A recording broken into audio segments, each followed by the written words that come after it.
या ठिकाणी तरुणाईची संख्या सर्वाधिक आहे. जर शेवटच्या क्रमांकावर बसलेले जे आपले विद्यार्थी मंडळी पाहाल तर या तरुणांच्या मनातला एक महत्वाचा प्रश्न की रोजगाराच्या संधी उपलब्ध होणं.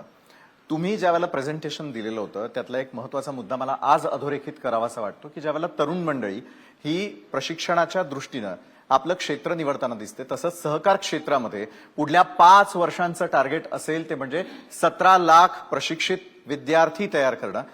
त्या दृष्टीनं विशेष विद्यापीठ, त्याचे उपक्रम, त्याची महाराष्ट्रातल्या तरुणांना माहिती हवी.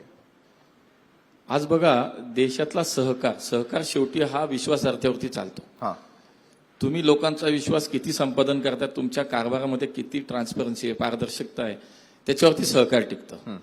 आणि आज नेमकं काही वेळेला आपण पाहतो की जिथे पारदर्शकता नाहीये, कारभारामध्ये चुका आहेत किंवा अनेक गोष्टी आपण पाहतो की मी सहकारात आहे, मग माझ्यानंतर माझा मुलगा होईल, माझा भाऊ होईल, माझी पत्नी होईल.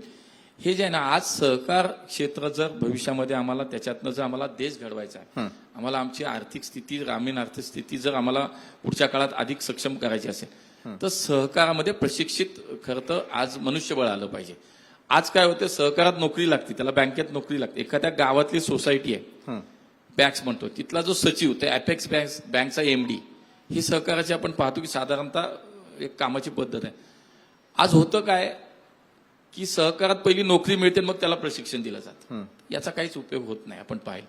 त्यामुळे हा विचार माननीय मोदीजींनी केला, हा विचार अमित भाईंनी केला आणि देशातलं पहिलं सहकाराचं विद्यापीठ त्रिभुवनदास पटेल सहकार विश्वविद्यालयाची स्थापना झाली.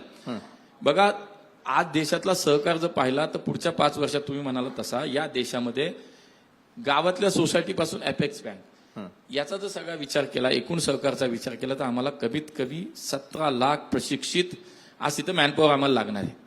याचा विचार आम्ही कधीच केला नाही. मग पश्चिम महाराष्ट्रात पहिलं आम्हाला व्यामनिकॉमला आम्ही अफिलिएशन त्याचं आणलं.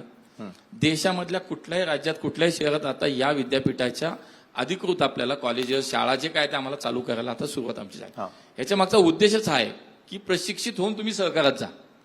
सहकारात गेलं प्रशिक्षण घेण्याची काय मजा नाही. मग काय होतं, हे आमचंच कुठलं ते एका परिवाराचं, एका कुटुंबाचं, एका पक्षाचं कुठंतरी सहकार, आणि म्हणून आम्ही मग ते आमच्याकडे वेगळ्या नजरेने आम्ही पाहतो आणि मग त्याच्यातनं संस्था चालत नाहीत, नागरिकांचं, शेतकऱ्यांचं भलं होत नाही.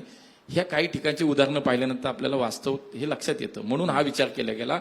मला असं वाटतं याच्यातनं खूप चांगली प्रगती, एक प्रशिक्षित अशा पद्धतीचं मनुष्यबळ सहकारातलं या देशातल्या कानाकोपऱ्यातला सहकार वाढवण्यासाठी आपल्याला निश्चितपणे मिळेल.